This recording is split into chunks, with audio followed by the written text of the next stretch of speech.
I take this opportunity to welcome our speaker, Mr. Gnanasekhar, our advisor, and all the participants for second session of day 2 STTP. So I would like to request our advisor to introduce and invite a speaker. Over to you, sir. Thank you, Dana. Good afternoon, everybody. Good afternoon, Gnanasekhar. Good afternoon, sir. I have pleasure in introducing Mr. Gnanasekhar for this afternoon lecture. He is from ETAP Automation. He has taken his BEEE from Anna University and MBA from MBA in Project Management. And he has more than 13 years of service in the engineering, EPC, turnkey projects, power system studies, and design engineering. He has worked with the BGR and now he is with the ETAP. He has worked for various projects, including Abu Dhabi's Das Island and Kuwait Oil Company through Hyundai, South Korea. He has hands-on experience on ETAP, PSCAD, EMTDC, fax devices, and studied switching surges and all that. So with this great experience, and he has now he is now with us for giving the lecture. Over to you, Gnanasekhar. Thank you. Thanks for your introduction, sir. Good afternoon, everyone. Myself, Gnanasekhar, like sir has introduced me. So today's section is about ETAP. I'll just share my screen also.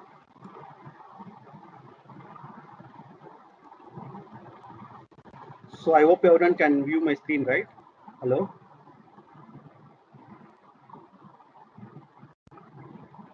Yes, sir, we could Yes, I'm see able the, to. yeah, Presentation, right? You can able to view the ETAP presentation screen, right? Yes, sir. But it's not in the slideshow mode.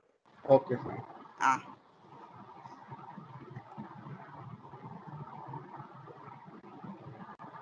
So once again, good afternoon. So this session is about ETAP and Power System Simulation tool, and I'm going to explain about modeling and simulation, smart grid and energy management system in ETAP. Okay. So this section is about battery energy storage device, which is basically used for renewables and smart grids. Okay. So the major problem in smart grid is like energy storage, right? So ETAP address those problems using energy storage device like lithium-ion batteries. Previously, we used to have the lead-acid batteries in power plant, right, for the energy management. So, but now in advanced technology, we use lithium-ion batteries. Okay, so ETAP is a model for that. We'll explain that in later slides. So, according to company introduction, so ETAP is a operation of electrical transient analyzer program. This software is around 35 years old software company. The software is from California. Operation Technology Incorporated, they are the original OEM for this software. We have around 200 plus offices all over the world, and we have around 500 plus full-time employees for this technical and sales for this ETAP software. And in India, we have 4 locations, branch office. This is a direct office from US. So we have office in Delhi, which is a financial office, and we have a office in Mumbai also, which is a consulting and the technical service office. And I have an office in Chennai also. I located in Chennai. So these are Chennai office is taking part in real-time simulation and training activities in South region. And we have office in Kolkata also. It's a small office. So today's agenda will be the challenges in BESS, battery energy storage device, and architecture of BESS used in industrial in current scenario. And I will discuss about battery management system, of course, about modeling BS and BMS in ETAP. So battery management system is a major part in renewables. So I will cover this application using a simulation as well as some technical sides I will share with you. So at any point of time, if you have any queries, you can ask your queries. Okay, so no problem. It's going to be an interactive session. If you have any queries, you can ask at any point. So we have application of this renewable battery management system in renewables, railways, and traction and transmission distribution system. So ETAP has application for all verticals of power plant, like power system. We have a application for solar plant. We have application for thermal power plant, nuclear. So ETAP is one of the nuclear certified software, and almost 99% of nuclear industries are using ETAP for their power system simulation, right? So So it is a standardized package, and even a nuclear certification is very tough to obtain. So ETAP is a nuclear certified software. So what is the challenges we face in current scenario of renewables is like we have a decarbonization, distillation, and decentralization. These are the major issues we face while doing a renewable system like solar and wind. So we'll have a rapid decarbonization, distillation, and decentralization. The major problem is storage of energy. So we cannot control the energy for the renewables. Like it is natural source. We cannot control the sun or wind energy. So we have to optimally store that energy for some peak hour demand, right? So this is done using a battery storage device. Okay, so that is what the problem. So we'll address those problems using ETAP software. We'll do the real-time simulation, and we'll address the simulation issues on how to mitigate the problems in simulation, and then we'll practice a real-time how to implement it. So these are the problems related to decarbonization and challenges. So rapid deployment of wind and solar. So if you see solar and wind plants, which are very rapidly deployed, because if you see for an example of a solar thermal power plant, so it will take long years to complete the plant, right? Maybe around 6 to 7 years. I worked in a thermal power plant, which is around 600 megawatt. It takes around 8 years to complete the project. Whereas in wind and solar, it is very rapid process. So it can be done within a year also. Very big major power plant also it can be done within a year. Whereas these are like very rapidly deployed, so it is having a challenges of rapid deployment. Difficulty in forecasting variables that, like I mentioned, so solar and wind are like unpredictable, so there is a difficulty in forecasting that. So we have to have some backup power for a peak hour demand, and there is a grid code also. So because this has to ride through the fault, right? So if you have a normal conventional generator, which can ride through the fault, but whereas solar and wind cannot ride through the fault, so it will drop off immediately and it will lead to a cascade tripping. So that is why the renewables has to have a grid code compliance, right? So it has to have grid stability and consumption and market reality will be there. Okay. And on the decision part now, most of the grids are coming under smart grid application. So we have a smart grid software also. We are implementing few areas in India. So under smart grid there are dynamic meterings are available. So there will be if you have a very good power is facilitated, then you have a pricing will be increased, right? So these are also a situational challenge we have. And decentralization. Decentralization using as renewables, we can able to localize generator power. For example, if you have office building, we can generate our local power. So this will have an impact on the transformer. Like if you have a DT distribution transformer, which is around 1 MVA. So if you locally generated the TNB guy doesn't understand what is the load it's exactly. If you model the solar plant, it has to be ascertained with the transformer capacity, right? We have to give the exact transformer requirement for the DT, and this we can able to address using ETAP. So some of the sector which uses battery and energy storage, so we can use conventional power generation, so which are used usually lead acid batteries, transmission distribution renewables. We have industries like a paper mill. These are the industry, commercial industry like data centers, transportation, railways.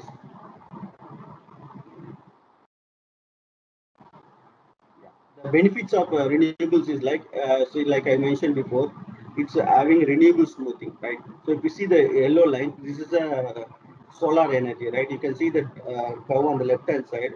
There is a sawtooth wave, like similar to that. You can see that, right? So it is an orange color wave. So which shows that it is a solar energy, which is not regular. So because of shading, there will be a power drop, right?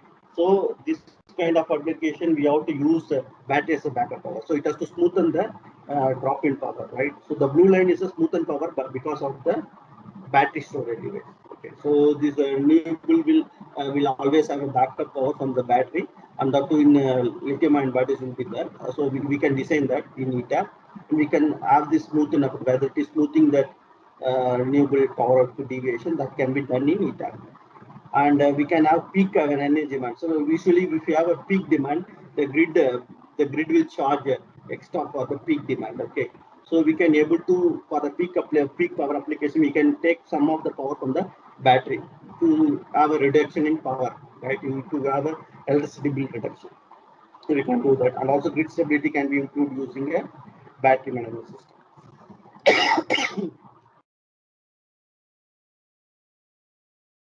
So these are the various application ETAP will use. Like ETAP can do black start analysis, transmission and distribution consumption relief, investment determination. These are the various application ETAP will do. We can Excuse me, Janasekar. Yes, There is some sort of a noise coming, background noise coming from your side. Maybe my stand. I'll just switch off the fan. Yeah. I think it's like that.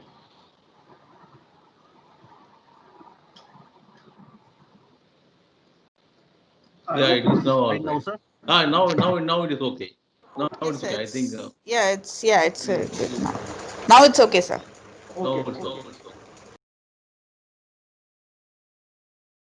So the typical BS application. So we have wind turbine, solar hybrid, thermal hybrid, standalone. So I have some around 80% of the time I'll be concentrate on simulation part. I'll just concentrate only 20% on the PPT. So we'll compare about lead acid and lithium ion battery. So why we use lithium ion batteries is it is energy efficient, right?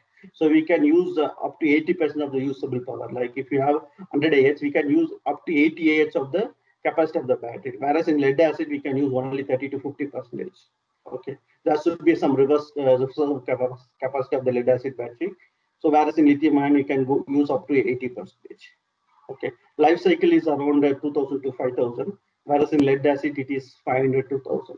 So it is expensive, but you can use it for longer duration, right? And you can have long year also. Like if you have a lead acid battery which will last for 4 years, whereas in lithium ion it can last for 10 years also, right? And maintenance free. Lithium ion is maintenance free. And nowadays, most of our industries are using now. When we are working on project in Delhi, where we are using a bus, like electrical bus, we are innovating. In maybe another 5 years, we will have a electrical bus which will be running on the roads using lithium ion battery storage. So we are running one application for that also. I will showcase that also in this presentation. And we have a charging. Charging also, it is fast charging. So nowadays, if you have a bus charging session, so we have to have 500 kilowatt battery storage. That it has to charge very rapidly. Like it has to have 600, 500 kilowatt. Within 20 seconds, it has to charge. Like that, we have a fast charging battery charging also as available, and there is no zero wastage. So lithium ion, you can see there is no wastage of energy, but whereas in lead acid, it is around 15%, and voltage sag is there. There's a various difference.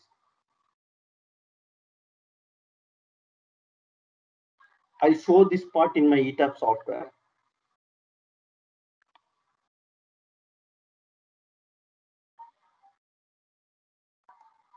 So can you able to see the ETAP screen, sir? Hello? Sir, no, sir. No, Your sir. slide, Okay, your fine. slide only. Yeah, just a minute.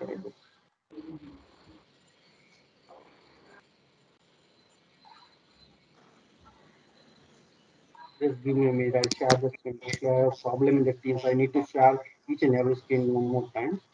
Yes, sir. I think you can share your desktop, sir, so that if you are switching over, it will be easy. But actually, I have problem in my desktop sharing in Teams. Now it is even for my now it is I have to share individually. I cannot share the whole desktop. It's not happening. So I'm sharing individually. Oh, I hope you can see the screen right now. Yes, sir. Yes, sir. Okay, so this is a sample IEEE example. You can see this is IEEE, the upper part is IEEE 13 bus system. Okay, so the data are from IEEE 13 bus standard example. And in the bus number, maybe around 12th bus, I have added one small loads on that load. Okay, this is a standard example. On the standard exam, I'm just connecting a small rectifier load on this. Okay, so basically it is a converter, lithium ion battery, and a solar cell, right? So this is a solar plant. Okay, so how many of you have used ETA before? I hope you are already know about ETAP software, right? So I don't want to explain in detail about that, right?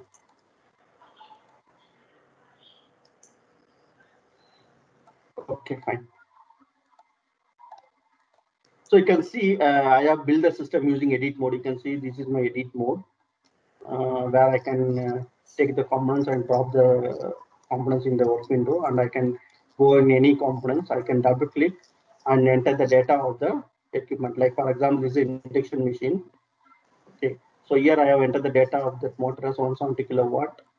Similarly for the bus bar, this is a per unit system, so it is maybe having 4.16 kV, and this is a grid, so utility supply. So these are as per the IEEE system. Okay. So the lower part is the what I have designed. Okay, I'll show you that.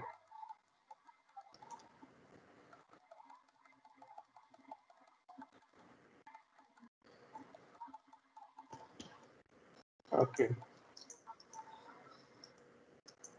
So this is my transformer, DT, distribution transformer. It has a converter, AC to DC converter, and I have a DC fuse, and there is a lithium-ion battery on my DC bus bar, and on solar PV cell on the DC fuse. Okay. So first I will go to the DC solar plant.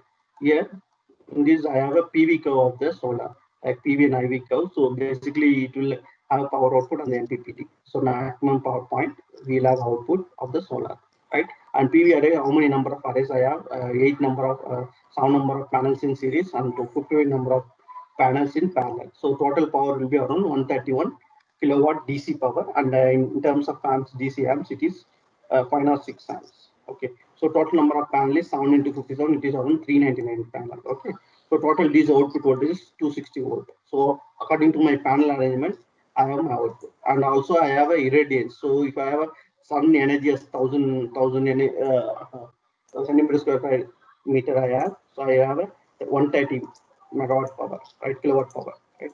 So this is information for different sun's irradiation. I have different power here, right? And then I'll define my lithium-ion battery. So this is a newly added tool in ETAP 20.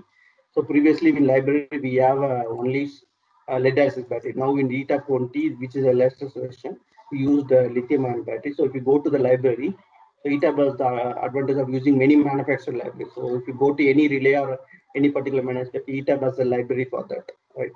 So it has almost all the manufacturer libraries. Maybe for the future newly added relays, it may not be there. So similar to that, even for battery and for any other library, we have this. If you can go to battery, yeah, we have lead acid as well as lithium-ion batteries. So those are the manufacturers available now. So you can add this also in future.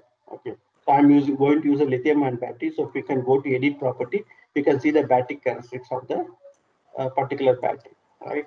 So if you can go to parameters, you can see that.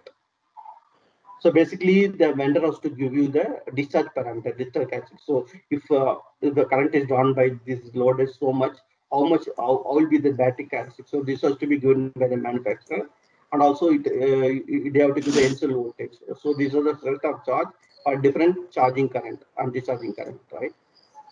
So this parameter has to be inputted into the library, and then after you input these data in the charging characteristic, then you can go inside the component in ETAP database. You can go here and double click. You can take that battery here, right? So I taken lithium-ion Qualcomm battery, and the model number is SLPB, right? Then in the BMS, basically this is a major application. So BMS is a battery management system. So whether you want to discharge or charge the battery, it depends upon this BMS, right? So you have to write a logic here. So for example, here the logic is that, so whenever the bus bar DC voltage, DC bus 20 is there, right? So this is nothing but this bus. Yeah, this one, right? So which is connected in between the DC cable and the converter, right? This bus. So this battery is going to monitor the bus bar voltage at this particular bus. Whenever the bus bar voltage drops below 95, it is going to discharge this power, right? And similarly, if the bus bar voltage is about 97, so it is going to charge, right? So this is the logic we are going to define. And even for the generation also we can define, either in terms of megawatt also you can define. At this current scenario, I'm going to define this in terms of voltage. So if the voltage at this bus bar is above 97%, the battery can charge. When the bus bar voltage is below 95, the battery will discharge. So if there is under voltage, the battery will act as a source, If there is a over voltage, the battery will act as a sink. That's all, right? This is a logic. And this is the battery cutoff voltage. So if you can see, if you have a battery cutoff voltage is 80%, state of charge. If it reaches 80%, I will cut off the battery. So I can define that also. Usually, we will not discharge the battery below 20% and will not charge the battery above 80%. So this is a typical value. So we can set that, right? So this we can define, and afterwards you can click on OK. So we'll run the simulation. Okay. So this part is clear, right, to everyone? About the modeling part, right? So how we are modeling. So other equipments are just a conventional equipment like AC equipment. These are basically conversion, right? Clear, no, everyone? Okay, fine. So we have a normal load flow. You can see this is a normal load flow which can run only a AC side simulation, normal voltage of calculation for the AC side, and we have a DC load flow, separate load flow, which will run simulation only on the DC side. So if you see the blue line, right, this blue color line is a DC side system, whereas the black one is the AC side system. Okay. So if you have a normal load flow, it will run the power plant list on the AC side, which is the black one. And we have a DC load flow separately, which will run only the DC side load flow. And we have one more load flow called unbalanced load flow. If you have an unbalanced system like a single phase network, in a distribution network, usually it is an unbalanced network, right? So in that case, you have to use this unbalanced system where it will run both AC and DC together. You can see this AC and DC simulation is done together here. Okay. And we have a time domain load flow also. So if you see this load flow analysis instantaneous energy, like at one particular instant only you can drive the power output. Whereas in time domain load flow, it can be varying time quantity, right? Whereas in solar, from morning to evening, this is going to vary the power, right? So in those scenarios, we have to use time domain load flow. Okay. So let us assume for this particular case, I'm going to run the scenario for the peak sun demand. Okay, if we want to have the variation, we can use the sun time domain load flow also. So those are the four major load flow we have in ETAP. Let me run this DC load flow separately. DC load flow with 10% irradiance. Okay, so if I run that, you can see at the background is running. So now it is running only a DC side. Since I am running only DC load flow, you can see this is a DC load flow alone. So when there is a DC load flow, I just take this from out. Okay. So what is happening? It is discharging the power. So because what is happening, my sun's energy is around 10% only. You can see irradiance, it's around 103 amps. So I have assumed that this particular scenario is giving me only 10% irradiance. That means this is in the morning time, maybe around 9 a.m. The solar energy is very less. So during that time, the battery has to discharge to supply to the loads, right? You can see this is discharging. You can see that it is towards the bus bar. It is discharging. Okay. And for sudden increase, like maybe in the afternoon, if there is a energy of 40% irradiance, if I run that, so you can see that battery is going 0 amps, and whereas the solar is increased to 264 amps, right? Okay. And then there is no discharge, there is a floating. So you can say battery may have floating also. Like floating means there is no charging and discharging. So in this scenario, it is a floating region. Okay, you can say the battery is floating. And one more case, we'll have 100% irradiance. So in this case, we have 100% irradiance. What will happen? There is excess power, right? So during that time, this battery is going to charge, right? You can see the battery, the direction is towards the battery. The power flow direction is towards the battery. You can switch over to kilowatt, right? So 2 kilowatt. So now it is 26 kilowatt is pushed towards the battery or the excess power. Okay, so there is no export to the AC side, so it is fully replaced by the battery. Now how it is happening because of the bus bar voltage. You can see this bus bar voltage is about 97. That's why this battery is getting charged. Okay, so this basically this is defined in the BMS. Right, battery management system is there in each and every battery. In that we will use that. Okay, in a smart grid application, we will use this kind of logic to either charge or discharge the battery according to the power requirement, right? And we do the simulation for the complete model now. So we'll have one more scenario for charging. Like now here, this will run together, like it will run for AC and DC system together now in this particular application. Let me allow it to run.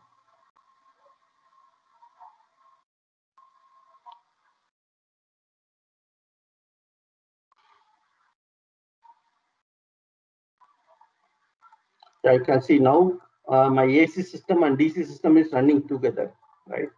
So this is unique feature of ETAB, which will run the calculation for both AC and DC together, and it will produce the result. Okay, so you can see the per phase values also. So even though this is a single line representation of three phase value, you can see the three phase values also always. You can see the zero sequence values. You can see average values also. So average values the average of the three phase power, but whereas all phase value you can see that also. Okay. So here, what I run is during this charge. So you can see this is the charging condition. So you can see the battery is charging in this application because that is excess power. As I said, battery is having 370 amps. So that means it is having excess power, maybe around, I show it in terms of kilowatt. So battery is producing solar is producing 104 kilowatt. So because of that excess power, the some of the power is being stored on the battery, and a few power is just around 23 kilowatt is getting exported to the AC system. So these are the smart grid application will run. So based on the demand and for energy generation forecast, it will either push power towards the AC system, or it can store the energy on the battery based on the demand. Okay, so we'll run the second application for discharging. So during this scenario, there may be a battery power may be low. We can see, solar power may be low. So during this time, this battery is again discharging, right? So these are scenarios. So if you have any questions, we can ask, and then we'll go to the one more presentation for simulating the solar hybrid vehicle, right? So we can see energy storage solar hybrid vehicle. I'll show you that also. Just let me open that software, one project again for that. So meantime, if you have any question, you can ask on that. It will take some time to open the model. If you have any questions, you can ask.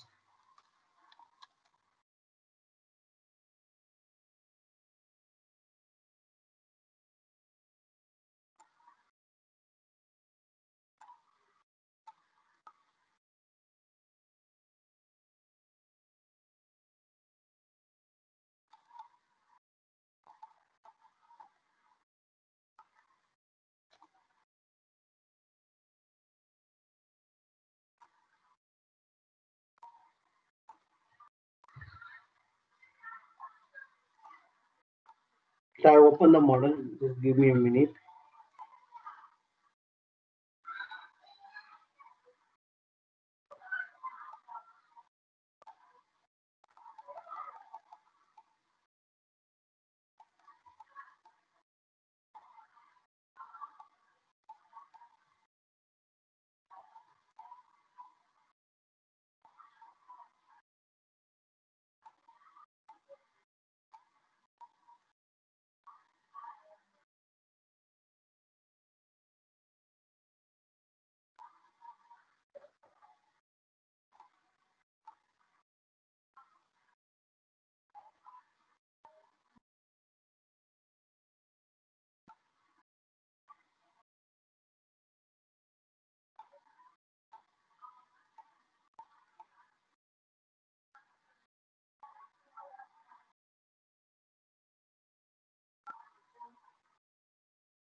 So I have a model for distribution network also. Smart. We have done application simulation for the Bescom industry. So which is basically a real-time simulation for the entire distribution network for Bangalore.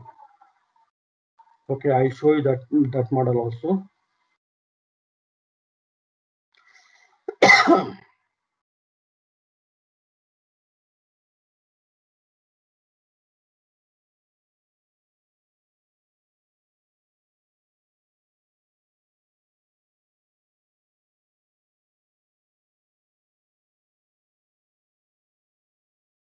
I'll show you some slides where you can see the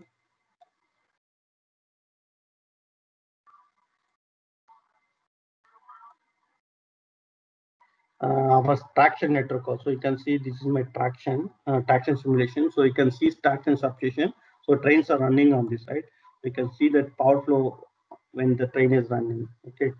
So this is also kind of application we can do it in ETAP.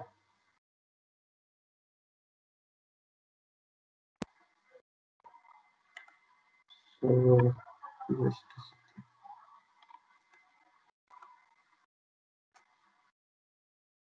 so project is converted.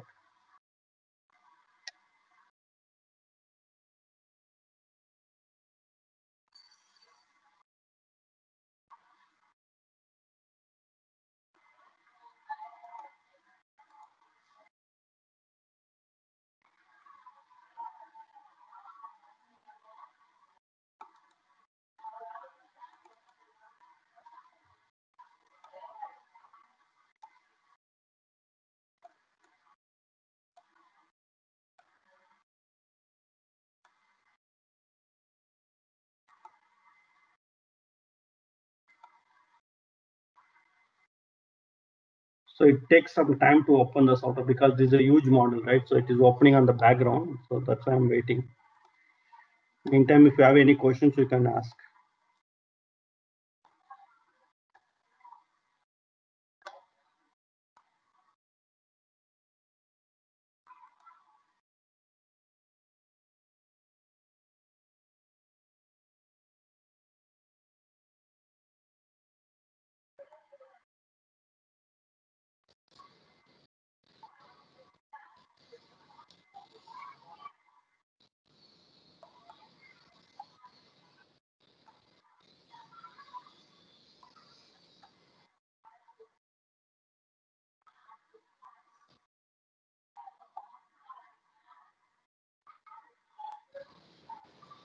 Hello. Yes, sir. What are the possibilities of cyber attacks in these systems? Like, if your software can be hacked, or the equipments can be, communication can be disrupted. What are the areas where the cyber threat is there in your whole system? Yes, actually, I'll explain that. Actually, ETAB uses SQL database and Mongo database. These are the secured database what we have. And also for users, right, we have a different user access level. So if without password, we cannot enter into the software database. Okay. Yeah, So yeah. if whenever you are creating any new project, you will be having a user account, right? So person who is knowing that password and the user only, they can access that. Otherwise, it's not possible to hack or get the data from our ETAB server. And even for our real-time data also, so we have a OPC like tunneling between different SCADA systems. So using that, we'll communicate the data. So that is a secured transaction between different servers will happen based on the tunneling process. Okay, okay. Since it is a big system, it is taking major time. So any other questions, sir?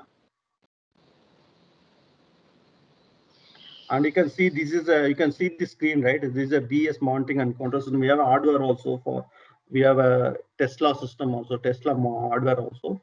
So you can see this microgrid controller also. We have this hardware which can interface with different source and the loads. Okay.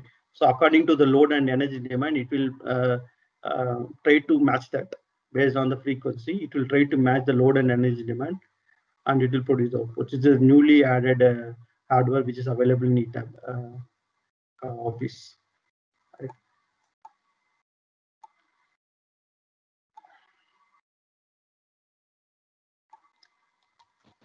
What is that nanogrid? So nanogrid is a subset of the smart grid. So it's just like a smart grid which use many kind of applications like wind, solar, and diesel generators. It's again a That is microgrid, no? That is yeah, microgrid. microgrid. It's again it is splitted one more. Like many nanogrid will come under a microgrid. So that is called Oh, nanogrid. So is there any capacity limit like megawatts or kilowatts to limit to the nanogrid? Like, is there any standard sort of limits, like to define that nanogrid is so much of capacity, like. Now, nanogrid will have a single controller, but whereas microgrid will have multiple controllers which will interact with the master control. We can say in terms of controllers, not in terms of megawatt. Okay. So nanogrid will have only one controller because that will certain to the particular localized region. But whereas microgrid will be the major. It's nanogrid is just a subset of the microgrid. We can say like that. Okay. So microgrid will have include the nanogrid controller also, but nanogrid will have only one controller. Right. It's not limited to any capacity or something. Yeah, not capacity, not limited to capacity.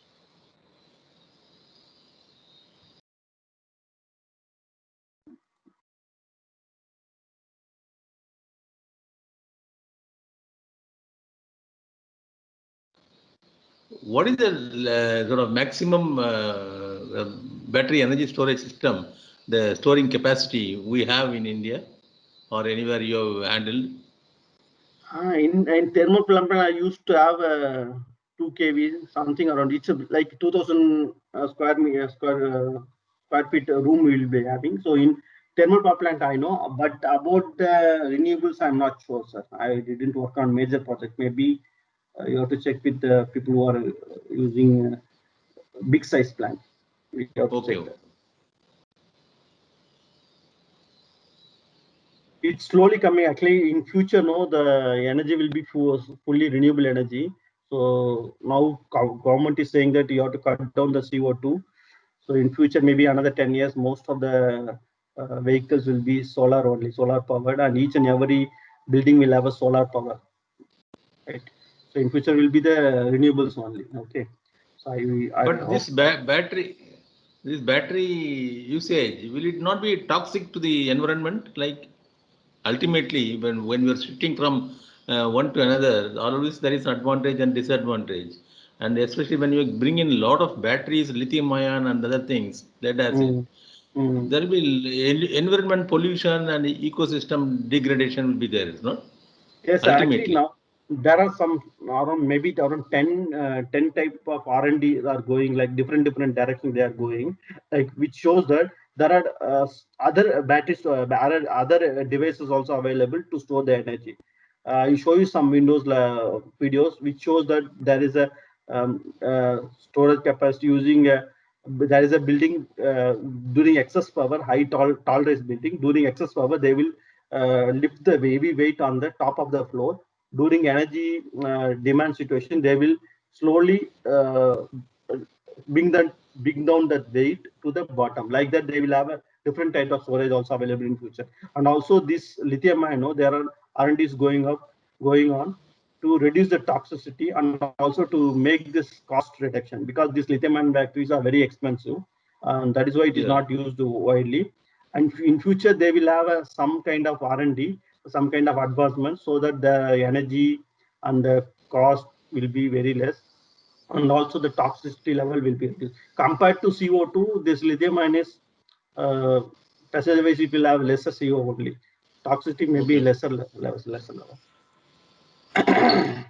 With the coming in of electric vehicles, I think it will all pick up the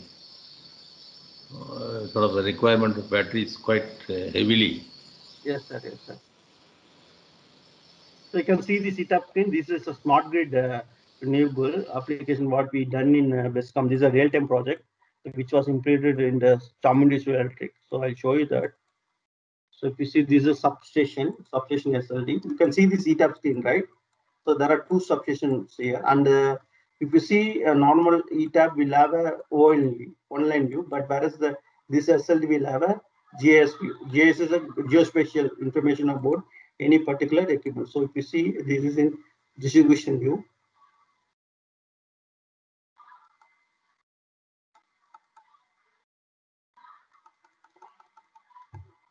So if you want to build a network for a distributed network in India, like previously there are 4 grid. Now it is entire grid is single grid only, right?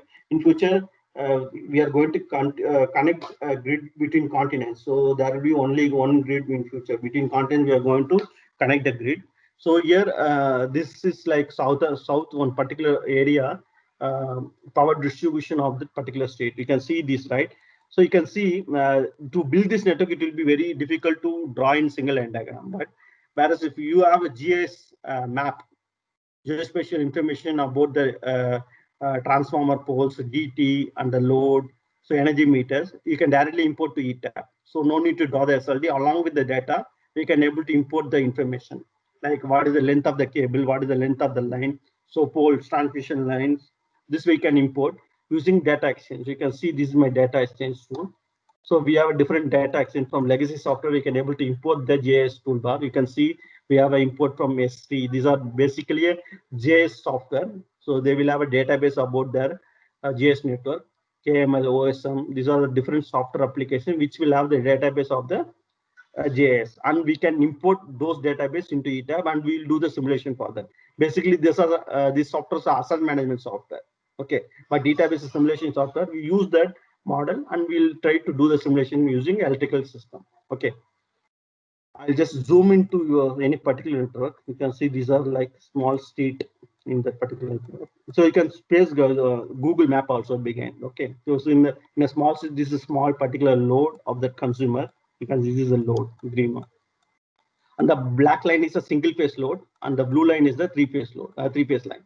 You can see there are two-phase as well as three-phase as well as single-phase line. So the black one is single phase, and the blue line is a three-phase line.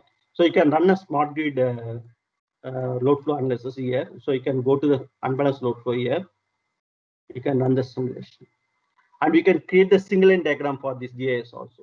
So if you have the model of GIS, we can automatically create a single line diagram for this one. We can do various analysis like power flow analysis. We can see the voltage drop. We can see any fault happens on any particular line, how the breaker will be, how the relay will trip. That we can able to create. You can see this is running at the background. You can see the power flow from which direction it is going. You can see the exact power. So this is a small DT. How much lot is going to show? It can be shown here. You can see this is a DT. Inside the DT, if I want to show the kilowatt and kVAR, if I want to show the branch losses, I can apply that. So this transformer will have 3.31 kilowatt and plus 4.96 kilowatt. If you want to know about the property of this particular transformer, you can go into that and you can go to the data manager. It will pop up the data of that particular transformer. So this is my data manager. So I can able to update the data. Okay. So maybe I'll just double click here directly to show the transformer data, load data, fuse, everything will be modeled here. So you can see this is my transformer data. So now in this model, both single phase and three phase network are modeled here. And this is my transformer data. So this is the delta Y transformer, and the voltage level is 11 bar 444. And this is 100 kVA transformer. And this ABC phase.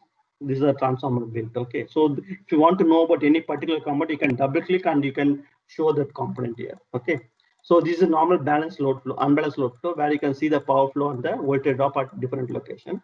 And if you want to trace how the power is flowing, so for here, this is a load, right? So this load is consuming 2.56 kilowatt and 1.24 kVAR, right? If you want to trace the source and how this is fed, you can able to do that.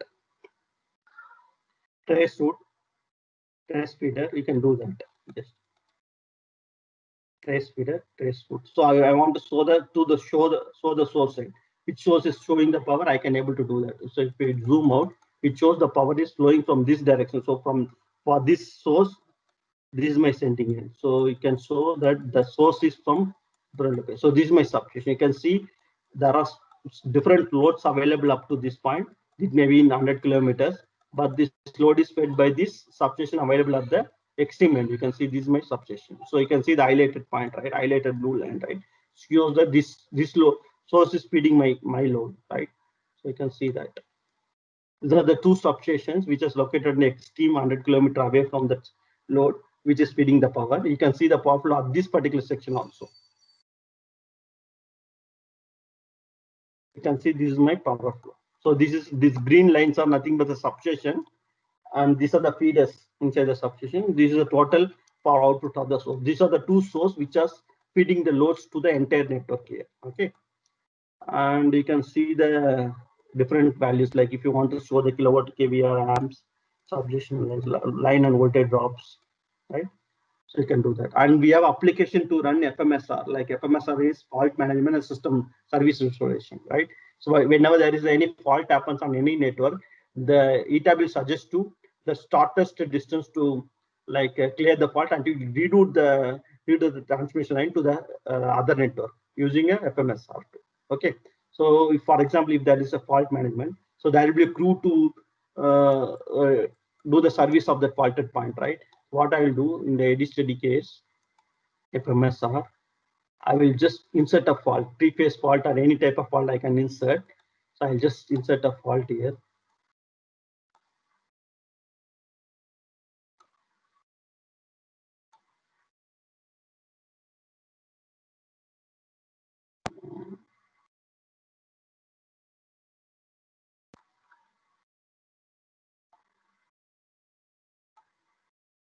That is the toolbar.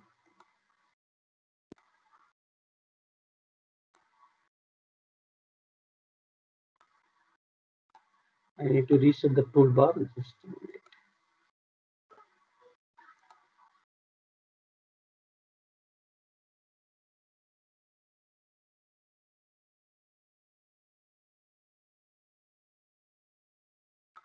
not getting the toolbar.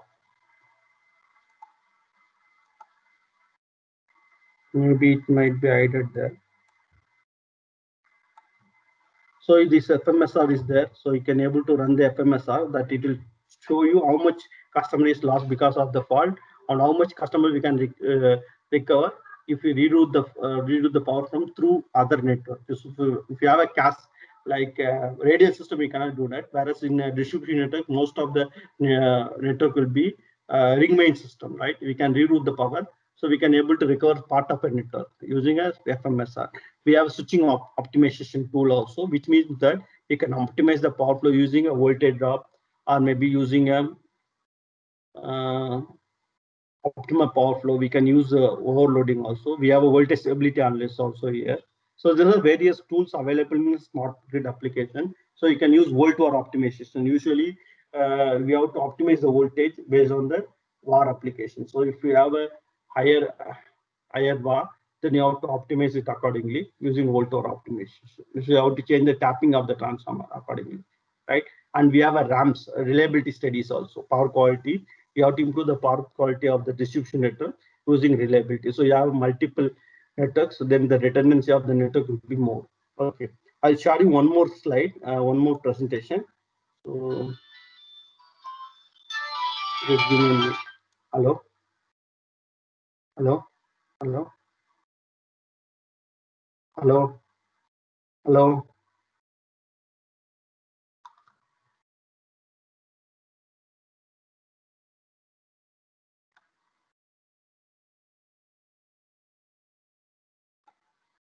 Sir, you can able to see the screen, sir? Hello. Yes, sir. The two bars you can see that, right? This ETAP screen, right? Yes, sir. One battery model is there, right? So it's a kind of smart grid, microgrid you can call. Okay, microgrid. So it has a controller also. You can see this is a controller, microgrid controller. Inside that there is a UDM model. So in the UDM model, so there is a power fed from different source, right? So you can see this particular model is having different sources like DG is there. You can see turbine, wind turbine is also there. You can see here the model. So this is my two DGs are there, and one solar plant is there inside this, and there is it is connected 1.5 MA transformer, and we have 6 number of wind turbines. Okay, and one battery storage, and this is a like upcoming project. So we are going to have a battery operated bus also, right? So this is going to have a huge impact on this renewable energy. So this kind of microgrid application. Okay. Hello. Another 10 minutes, that's all. I'll come. 5 or 10 minutes. Yeah, it's running. It's running.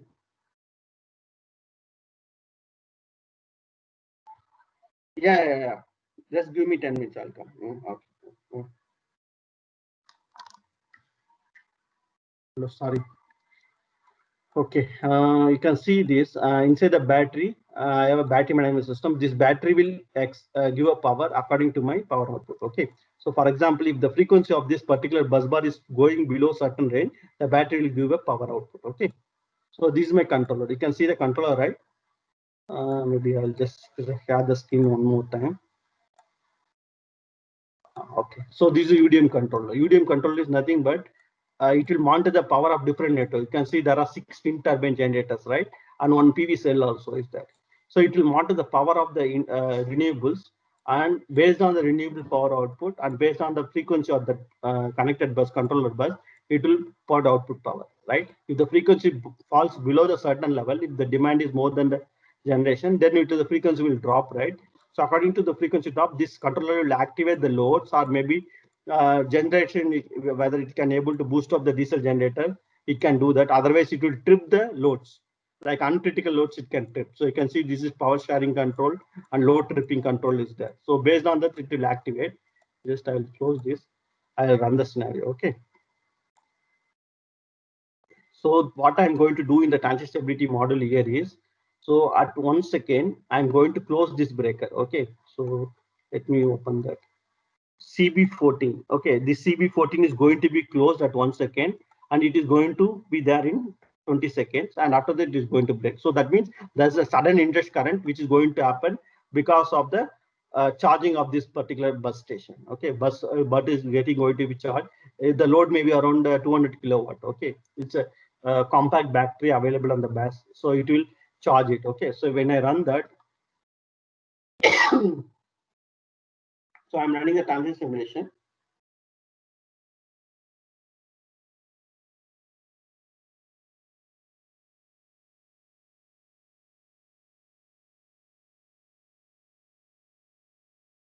So it will take some time, so you can run the simulation like that.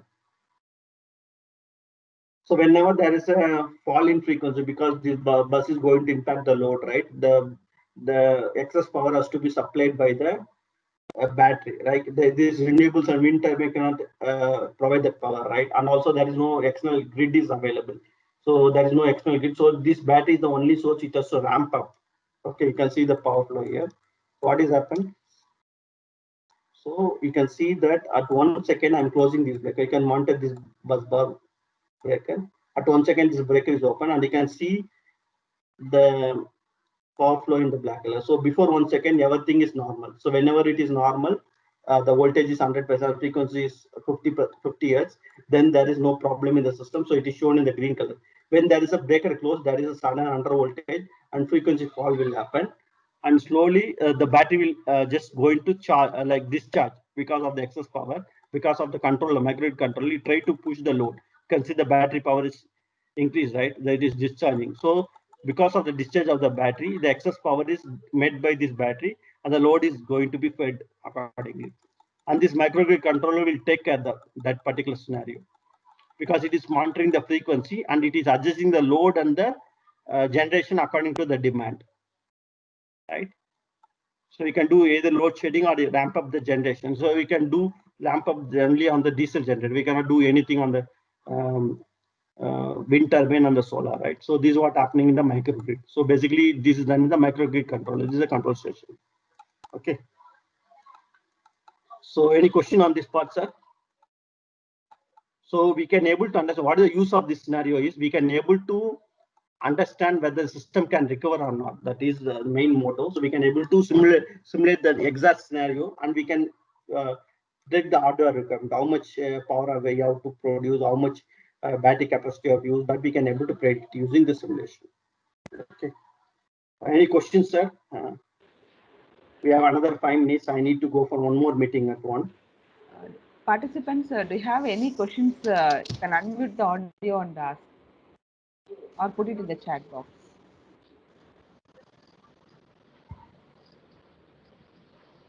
Since he is having another meeting, maybe we can collect the questions and send it to him by email. Yes, sir. Yes, sir. That's better, because he has another meeting now. That's yes, better. Sir. So all of them can put it in the chat box or send to us by email. Any specific questions, then we can address it to Gnanasekhar and get the reply. Yes, sir. Yes, sir. Sir, on behalf of KCG College of Technology, I would like to thank our distinguished speaker, Mr. Gnanasekhar ETAP, for his informative talk on ETAP modeling, simulation, and analysis of battery energy storage system. And it is helpful for the participants to apply in their research work and projects on this particular area. It's very helpful in all the ways, sir. Thank you so much, Gnanasekhar, sir. Thank you. Yeah, thank you, thank you. Thanks for giving opportunity to me. Since I have a meeting, I am just done. Thanks for the opportunity, sir. Thank you, Amanda sir. thank you, Gnanasekhar. Thanks, ETAP, for deputing you, and I really thank you, Rajasekhar, also, Yes, for giving the opportunity to you to come to us and then give the talk. And I hope all the participants would have got a glimpse of the modeling and the simulation of the battery storage system. And definitely, even though directly, I mean, of all the equipments, we have some indirect connection with the cyber physical system. So yes, everywhere anybody can attack. So we yes, are only trying to understand the important areas where we have to protect ourselves. Nowadays, we have to protect the cyber system more than yes, the real equipments, electrical yes, equipments. yes. The protective layers are there. But the Mm. cyber system has to be protected also, and we have to. This gives a good overview of the entire system, and I have also understood about nanogrid and microgrid and all that. Good, it's very nice. Good talk by Gnanasekhar. Thanks a lot, Gnanasekhar. Thank you, sir. I'm really Thank you for that. okay. Okay, thank you. Thank you, everyone. Bye. Thank you, sir. Dear participants, I request you all to fill the feedback form posted in the chat box, and it accepts the response half an hour only. Now we are at the end of today's session, and day 3 session link will be sent through WhatsApp group. Thank you all. We'll meet tomorrow. Thank you all.